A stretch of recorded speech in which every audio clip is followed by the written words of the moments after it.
Shalom Ibu Bapak yang dikasih oleh Tuhan Yesus, kita bersyukur kepada Tuhan karena Tuhan baik. Hari ini kita punya kesempatan yang luar biasa dari Tuhan, kita tetap sehat dan tetap bersaksi tentang kasih dan kebaikan Tuhan kepada sama kita. Kita bersyukur karena hari kita akan masuk tema penting. Tema saya ialah, jika saya tidak hamil, suami saya akan menceraikan saya, bagaimana sikap saya? Ini sebuah studi kasus yang saya angkat untuk kita bahas bersama. Saya membaca satu ayat saja dari Matius 19 ayat yang ke-6 sebagai teks rujukan buat renungan saya hari ini. Saya baca ayat 6. Demikianlah mereka bukan lagi dua, melainkan satu. Karena itu apa yang telah dipersatukan Allah tidak boleh diceraikan manusia. Nah, ini satu kebenaran yang diulang oleh Yesus karena beberapa penanya mengatakan bahwa boleh nggak seseorang itu menceraikan istrinya dengan alasan apa saja. Maka ayat ini merangkum untuk menjawab semua pertanyaan di sekitar itu adalah tidak. Mengapa? Karena Allah sudah mempersatukan mereka, maka tidak boleh ada manusia atau lembaga apapun yang memisahkan mereka dengan dalih dan alasan apapun juga. Nah, itu hal yang sangat penting yang seharusnya menjadi concern bagi kita dalam pernikahan orang percaya. Sehingga Yesus tidak membenarkan apapun alasan untuk orang bercerai. Lalu mereka mengatakan, kalau begitu kenapa Musa mengizinkan orang bercerai? Maka Yesus berkata bahwa itu karena ketegaran hatimu. Tapi tidak sebelumnya seperti itu. Jadi terjadi pemerosotan nilai dalam pernikahan dan keluarga sehingga orang merasa bahwa mereka bisa bercerai dengan alasan yang logik atau yang masuk akal. Dan alasan seperti itu tidak bisa diterima atas jawaban Yesus bahwa karena sudah persatukan Allah, tidak boleh diceraikan oleh manusia apapun alasan dan dalihnya. Nah, kalau kita melihat bahwa kasus ini seringkali muncul di masyarakat, itu karena berangkat dari satu fakta bahwa pria biasanya ia mengharapkan keturunan, dan kalau itu terjadi dia akan bangga. Tapi ketika itu terjadi, itu akan menimbulkan masalah karena dia merasa bahwa dia tidak berharga, dia tidak dianggap sukses karena tidak punya keturunan, dan karena itu dia memaksa istrinya untuk harus hamil. Tetapi kita ingat bahwa ketika seseorang belum hamil atau ada halangan untuk hamil, maka yang seharusnya kita cari adalah jalan keluarnya. Dan ancaman untuk menceraikan istri karena istri tidak hamil, sesuatu yang sangat buruk dan presiden yang buruk.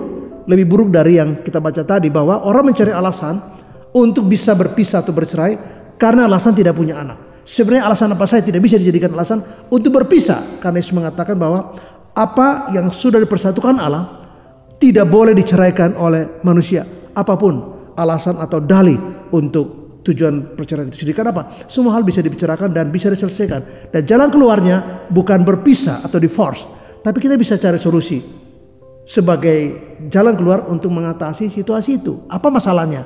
Dan mari kita cari jalan keluar yang terbaik dan bukan divorce. Hal yang kedua ialah kita ingat bahwa kita dulu pernah berjanji waktu kita menikah.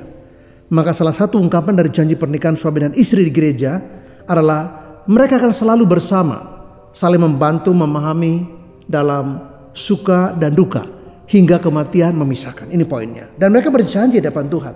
Ya, disaksikan oleh jemaat dan diberkati oleh pendeta. Jadi baik pria, baik pihak wanita, dua-dua mereka saling berjanji.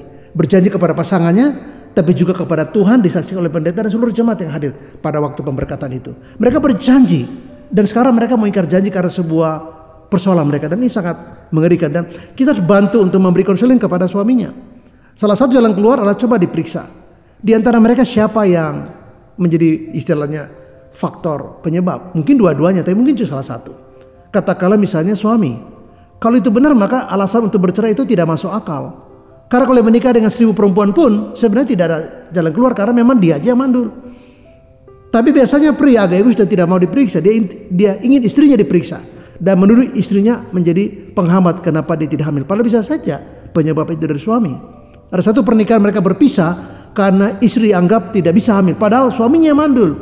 Di kemudian hari ini menjadi masalah. Mengapa? Karena pada akhirnya suami itu sadar bahwa penyebab utama bukan istrinya, bukan pasangannya, tapi dalam dirinya justru. Karena waktu dia menikah yang kedua kali nggak punya anak juga. Waktu itu dia periksa, ternyata dia mandul. Istrinya menikah dengan orang lain dan justru punya anak 3 orang. Jadi penyebabnya bukanlah istrinya yang diancam. Ini kan dia mengancam. Pokoknya kalau kamu tidak hamil, tahu aja sendiri. Maksudnya, ya pokoknya kita pisah dah.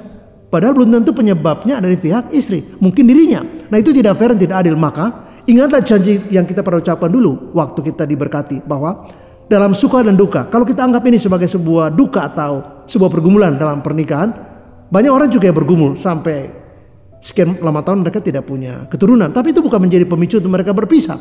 Nah, mengancam pasangan dengan alasan karena tidak hamil itu sangat memalukan. Itu sangat mencerminkan tidak dewasa. Orang yang seharusnya kita dukung dan kasih dan cintai, yang kepada kita berjanji, di hadapan keluarganya, pendeta, jemaat yang ikut dalam pemberkatan nikah, dan juga di hadapan Tuhan terutama. Kok kita bisa kemudian ingkari janji?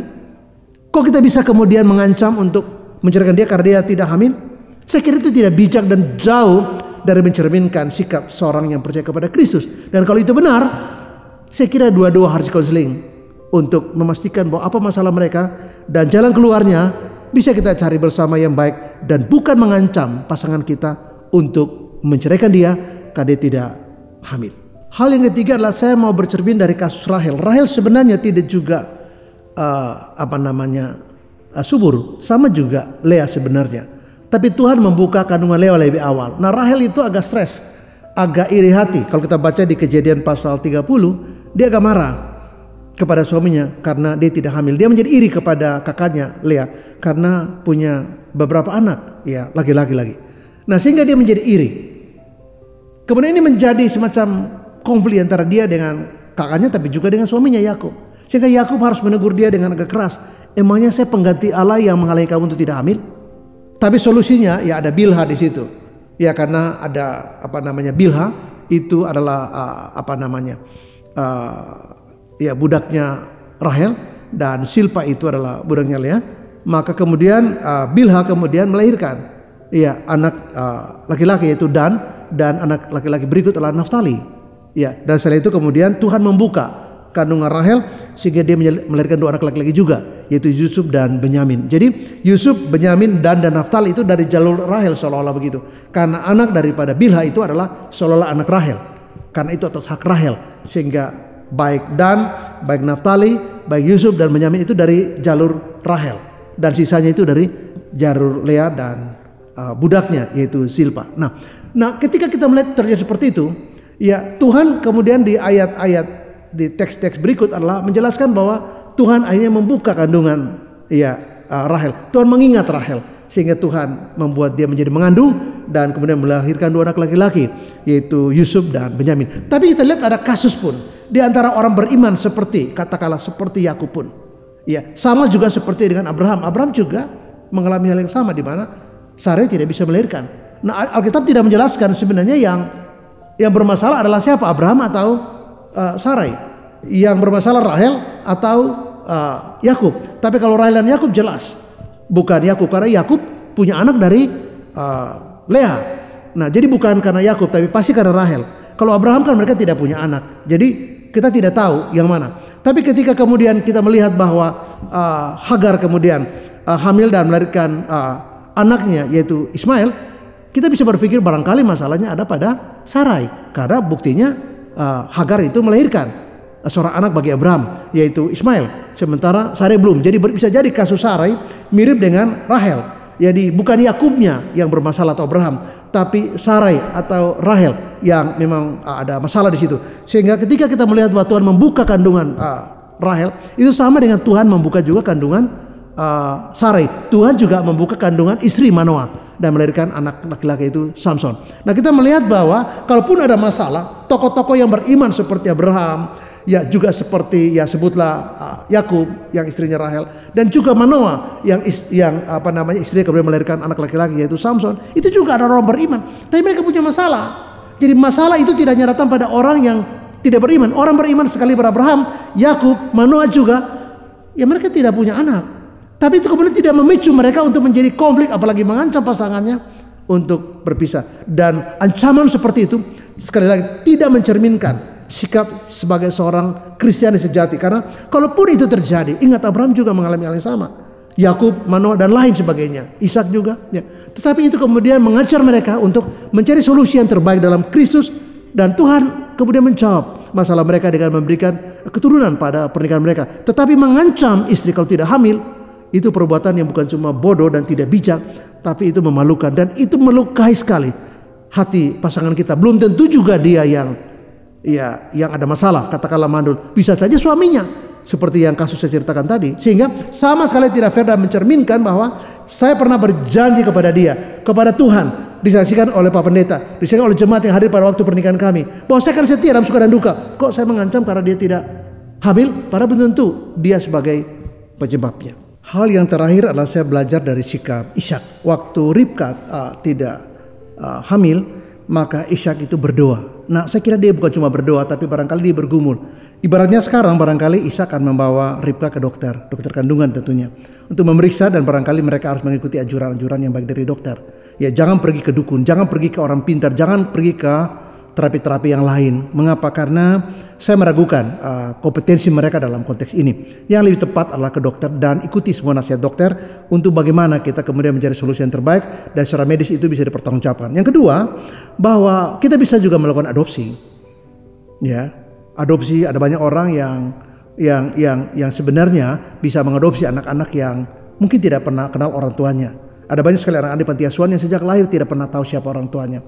Ketika kita mengadopsi mereka, kita menolong 1 jiwa, 2 jiwa, 3 jiwa untuk memelihara mereka, dan ini satu kehormatan. Ingat bahwa ketika kita juga percaya Yesus, Tuhan mengangkat kita menjadi anak adopsi karena iman dalam Kristus. Nah, mengapa kita tidak memilih jalan yang baik seperti itu? Yang berikut, kalau memang sama sekali Tuhan belum memberi kita keturunan, jangan mengancam atau jangan memilih jalan yang pintas, yang tidak masuk akal, yang sangat tidak mencerminkan nilai Kristiani dalam kehidupan kita orang percaya.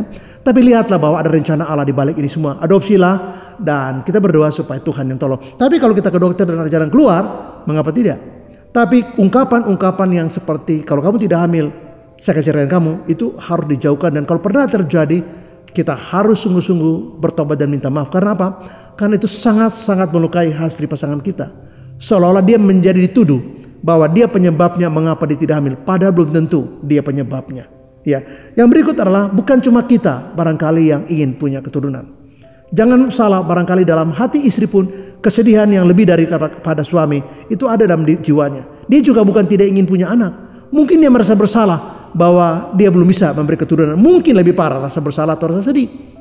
Jadi jangan berpikir bahwa hanya suami yang merindukan hadirnya seorang anak dalam pernikahan mereka, tapi bisa jadi istri juga. Karena betapa istri sangat merindukan dan bahagia di mana dia bisa melahirkan, dia menjadi seorang wanita yang sempurna karena melahirkan. Nah, ketika dia ingin punya anak dan suami juga punya anak, mengapa kita tidak bersama-sama bekerja sama untuk cari solusi yang terbaik dan bukan saling menyalahkan dan bukan mengucapkan kata-kata yang mengancam, bahwa kalau kamu tidak hamil, saya akan menceraikan kamu. Kenapa? Karena kita tahu bahwa kalaupun setelah ke dokter, kalaupun kita tidak diberi keturunan, kita bisa adopsi. Dan banyak sekali anak-anak di luar sana, di panti asuhan, yang tidak pernah kenal siapa orang tuanya, kita bisa mengulurkan tangan untuk mengangkat mereka menjadi anak kita, dan kita bisa membesarkan mereka dalam mendidik mereka dalam Tuhan, dan bisa jadi mereka jadi orang-orang yang membanggakan hati kita, tapi juga menjadi hamba Tuhan yang dipakai Tuhan untuk memberkati banyak orang. Sekali lagi, kalau kita pernah ucapkan itu, kita datang kepada Tuhan dan kita minta maaf kepada pasangan kita, tapi juga kita minta ampun karena kita telah melukai hati istri kita dengan mengancam, mengatakan bahwa kalau kamu tidak hamil, saya akan menceraikan kamu. Saya ingin mengatakan bahwa Tuhan Yesus memberkati dan shalom. Amin.